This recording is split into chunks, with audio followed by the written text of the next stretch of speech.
Dapat ganyan, di ba? Kaysa ganyan. Saan ko man ito ipatong? Lapit na natin itong kaldero.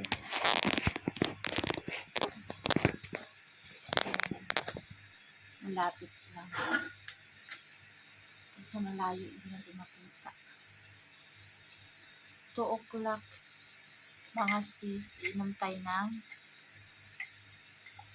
gatas na may kunting kape. Para maitim-itim lang kunti.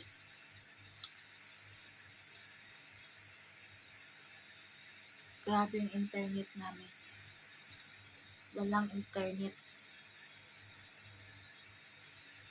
13 days na.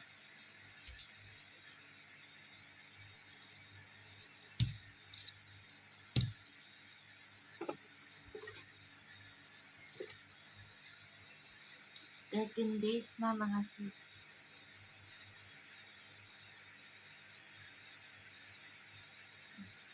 Hindi naman nakita yung ginagawa ko. Baba natin. Bahalag. So, makita naman lahat to. Inom tayo ng kape. Alas 2 na madaling araw at saka mangga.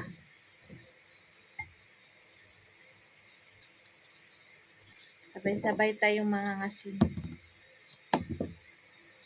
Pero ito, hindi ipik sa akin to kasi mahilig ako sa maasim. Yung suka, iniinom ko yung suka. Ito mga sis, grabe ang sad sa nangyari dito sa sa amin, sa bayan, dito sa Kashmir. Yung mga tao nagrarally. Ako pinapatay sila. Pinabaril sila. Ang gulo. Kasi merong order ang mga mamamayan dito, mga tao na I think 38 na order daw gusto nila mangyari dito sa Kashmir.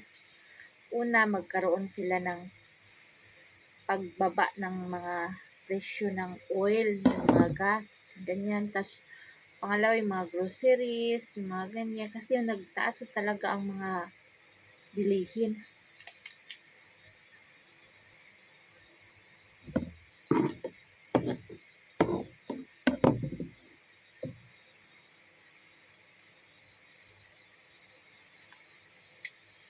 Tapos gusto dito sa amin yung mga tao, may malaking hospital kasi ang hospital dito tatakbuhin pa ng mga 3 hours. Mabilis ang takbo ha, yung ambulance na yan. Pero pag mga 4 hours yung normal.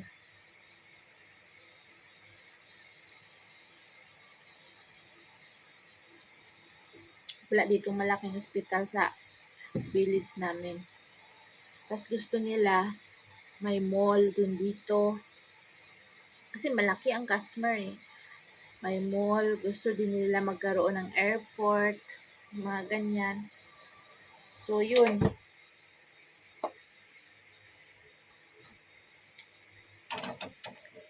Yun ang gusto ng mga mamamayan. Tama naman din, di ba? Kung kayo ang mamamayan, mga ganun yan ang request nyo, di ba? Unang-una. Maganda naman ang request, hindi naman masama. Pababain ang mga mahal na bilihin. Oh. Mahal na ngayon. Meron kang 10,000. Ilang lang yung mabibili mo. Mantika.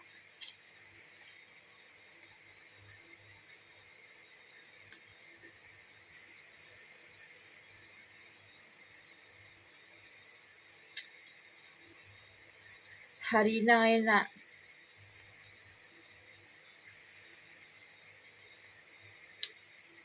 20 kilos. 2.5 na.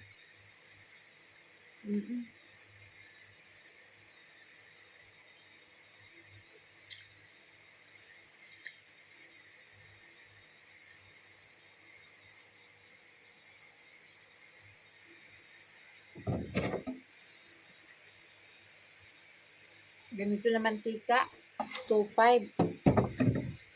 Mahal.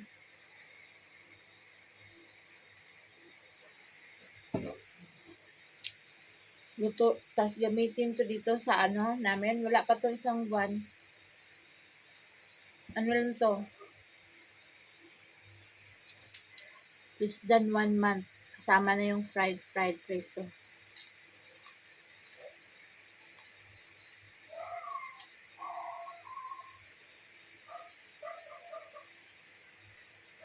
Maganda ba mga sis yung ano, canola cooking oil? Ito lang ang gamit dito.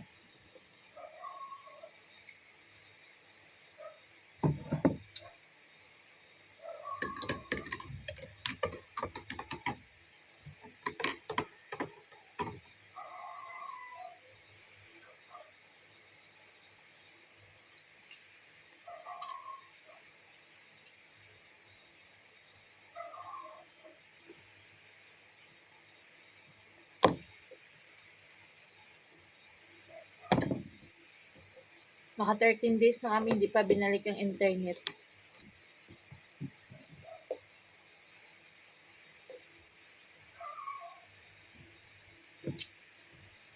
Buti na lang hindi sina-shutdown yung tawag, yung local calls lang.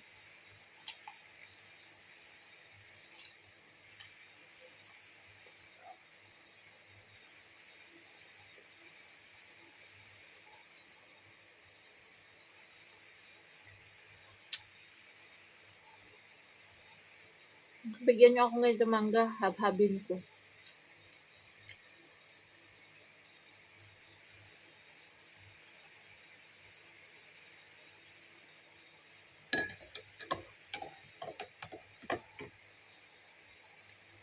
Ang mga tindahan dito mga sarado, ang bilihan ng mga pagkain, sarado lahat.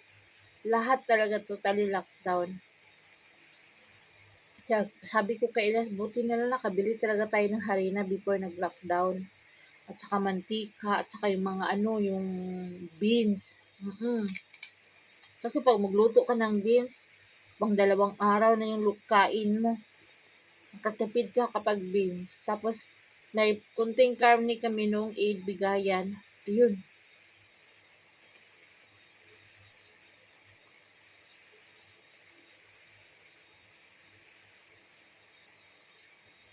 Paano na lang kayo yung wala na ano.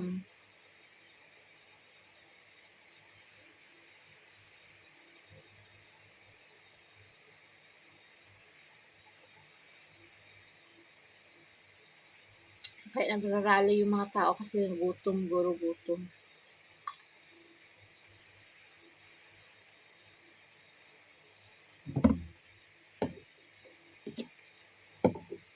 Si Myra, bagot na si Myra.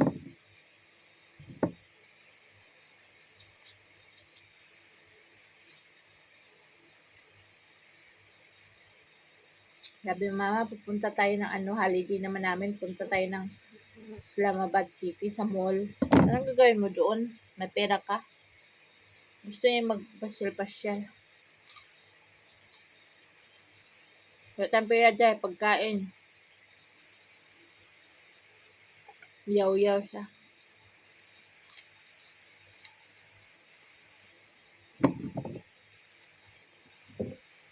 Sabi niya, anong gagawin natin dito sa loob ng bahay?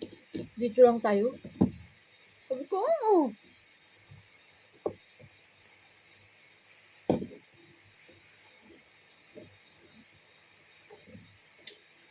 Kasi diba, nakauwi na tayo ng Pilipinas. Ikaw gustong umuwi dito sa Pakistan.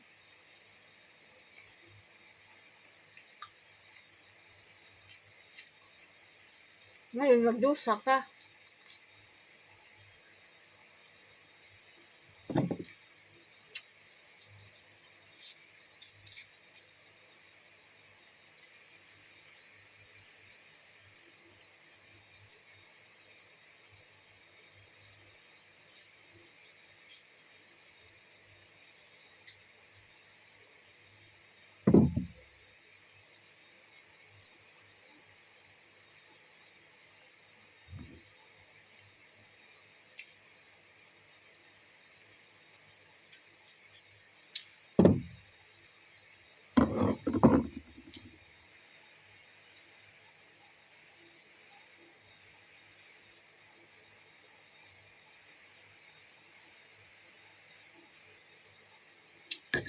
Wala kami mabilhan ng mga gulay, ganyan.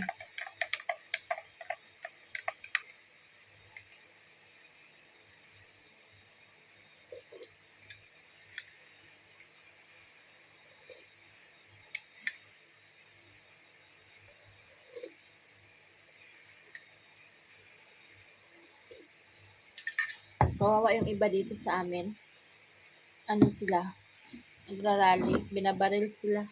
May order doon sa mga pulis na barilin niyo yung mga magrarally. Mm.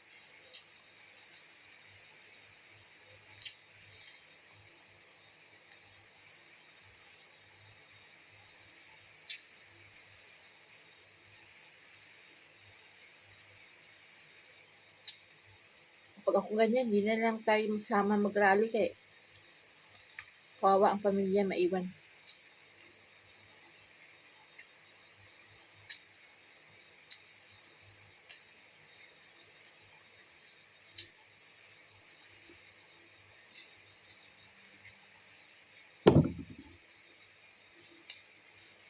Wala mo tayong tinapay, uy, mangga na lang.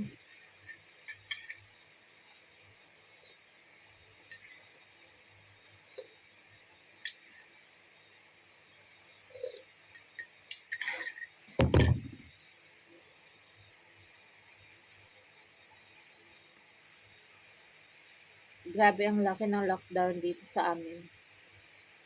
Mga kabilang barangay namin dito sa Casmer, ang daming patay. Sarado yung mga daanan. Ganun. Always yan dito sa Casmer, ganyan nangyayari. May lockdown, tapos may paharang-harang sa mga daanan, close, bawal daan. Mababait din mga tao kasi sunod din naman sila. Sumusunod din sila. Dito lang sa atin na pagbawal talagang tatanggalin yung mga daanan. Makipag sa mga makipag talaga. Dito pagbawal, bawal talaga. Hindi ka sumunod isang bala ka lang. Ganun dito. Parang dinadaan yung batas sa kamay nila.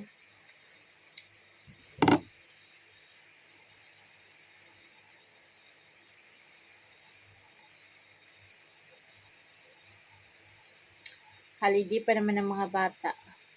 2 months. Kasi nga, mainit. Holiday sa sobrang init. Grabing init dito sa amin mga sis. Hoy, grabe. Alam niyo yung tubig nga nag-ice-ice. Yan ang iniinom ko. Grabe, hindi ko feel ang lamig ha sa nag-ice-ice na yan. Hindi ko feel na malamig ang iniinom ko. Kasi sa sobrang init. Ngayon, 2:00 na ng madaling araw. Hindi na masyado mainit. Pagka umaga, sobrang init hanggang na yan. Hanggang 5 o'clock ng hapon na. Sobrang init. Tapos alam nyo, dito, ilan ba namatay? 4 na ata dito namatay sa sobrang init na stroke. Last dito meron sa amin dito kapitbahay, dyan lang. Mga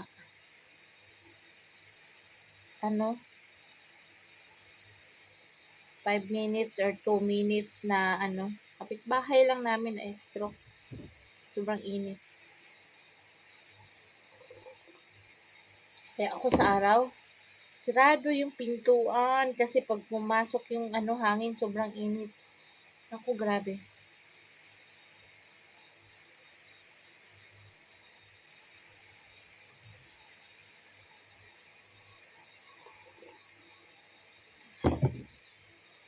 Dito sa lugar namin, mga 4 na yung patay.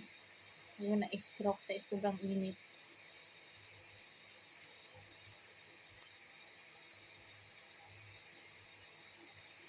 Pag uminit, sobrang init. Pag lumamig, sobrang lamig.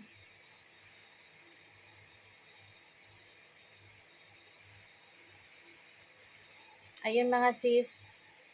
So yung ating update kaya bakit wala tayong internet. Wala tayong, buti lang merong ilaw. Ko yung kuryente on and off sa sobrang init. Para kang sasabog. Grabe.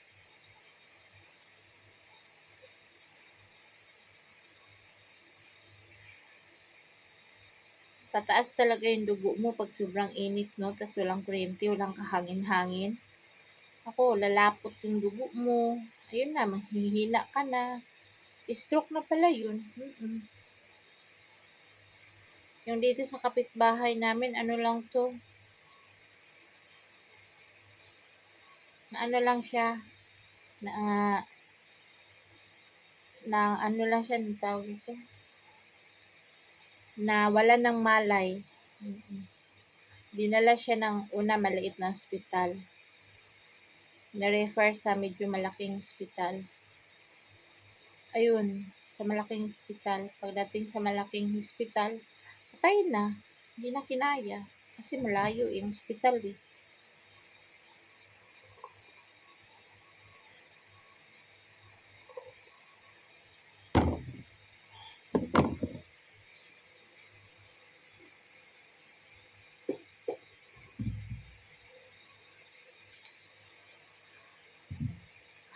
Walang sis, walang mga mangga. Walang mangga. Walang tinapay, kaya banata natin tong manggang hilaw.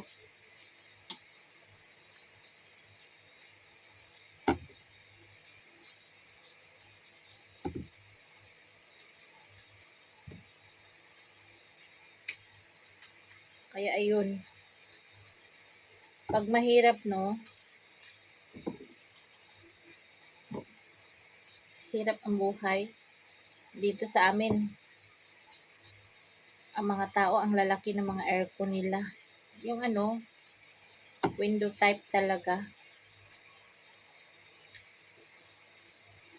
Inggit na inggit si Myra. Sabi niya, Mama, bili tayo ng aircon.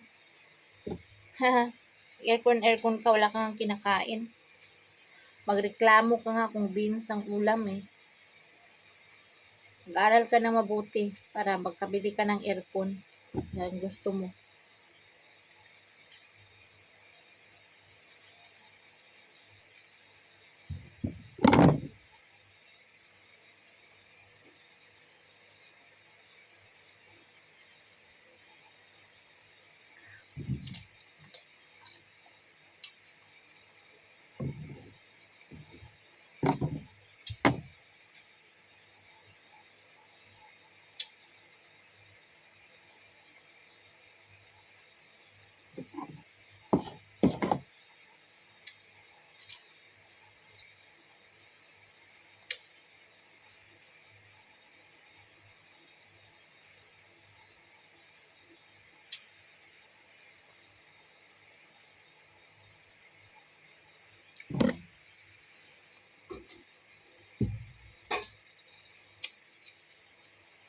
May isa ako.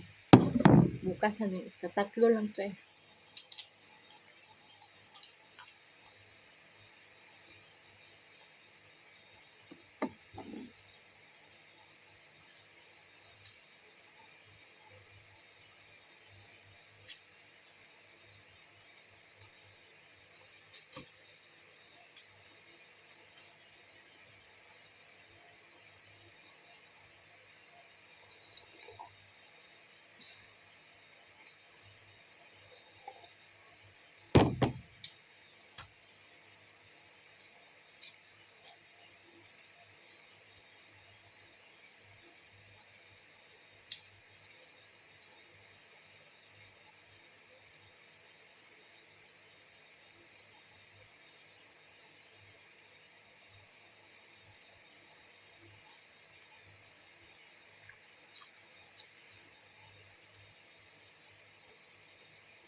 Ang buhay ay wither lang.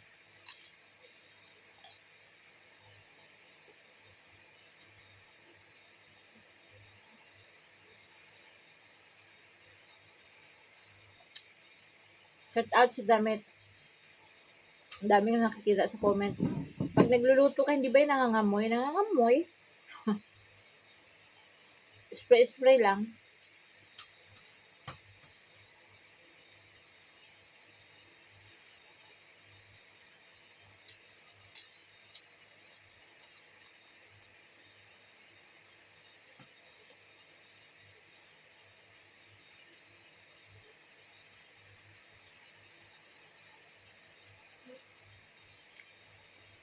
Mangga plus kape is equals acid reflux.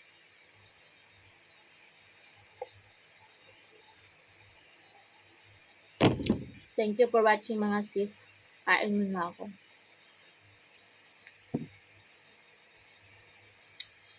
21 minutes na. Yung labi ko parang papel na. Bye. God bless. Thank you for watching mga sisi. God bless.